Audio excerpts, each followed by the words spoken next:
ନାଇଁ ମୁଁ ଆଗରୁ ଭାରତୀୟ ଜନତା ପାର୍ଟିରେ ସକ୍ରିୟ ଭାବରେ ଥିଲି କିନ୍ତୁ ମୁଁ ସ୍ୱାଧୀନ ଭାବରେ ଲଢ଼ିଥିଲି।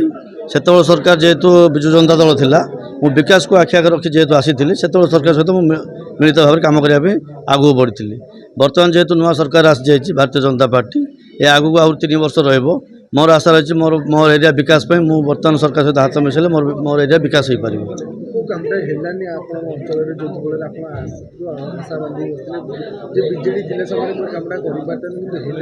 ନା ସେମିତି କିଛି ନାହିଁ। ଓଲା ସରକାର ମୋତେ କୌଣସି ବାଧାବିଘ୍ନ ଦେଇନି ମଧ୍ୟ।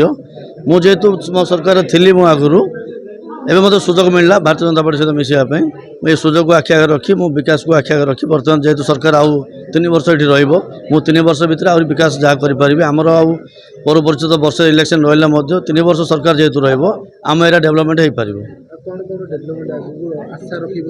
ଲୋକଙ୍କର ତ ଆଶା ବହୁତ ରହିବ। ଆମେ ଡେଭଲପ୍ କରିବା ପାଇଁ ଆଗକୁ ଆସିଛୁ, ଯେହେତୁ ଡେଭଲପ୍ କରିବୁ, ଲୋକଙ୍କ ଆଶାର ଯାହା ଅଛି ତାକୁ ଧରି ଆମେ ଆଗକୁ ବଢ଼ିବୁ।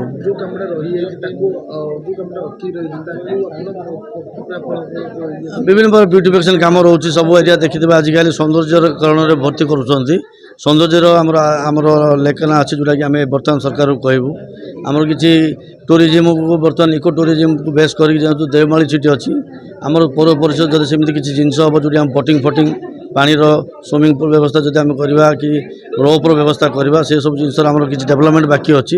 ଆମେ ଆଶା ରଖୁଛୁ ବର୍ତ୍ତମାନ ସରକାର ଆମର ତାକୁ ଓଡ଼ିଶା ଟୁରିଜିମ୍କୁ ହାତକୁ ନେଇଛନ୍ତି, ସେସବୁ ଜିନିଷ ଆଗକୁ ଆମର ବଢ଼ିବ ବୋଲି ଆଶା ରଖୁଛୁ। ବର୍ତ୍ତମାନ ଯେ ବିଧାୟକ ଅଛନ୍ତି ରଘୁରାମ ମାଛ ସବୁବେଳେ ଆମକୁ ପଚାରୁଛନ୍ତି, ଆମର ଯାହା ଆବଶ୍ୟକ ଅଛି ବର୍ତ୍ତମାନ ପୂରଣ କରିବା ପାଇଁ ସେ ଲାଗିଛନ୍ତି ଏବଂ ତାଙ୍କର ସହିତ ଆମେ ମିଶି ଆଗକୁ ବଢ଼ିବୁ ବୋଲି ଆଶା ରଖୁଛୁ।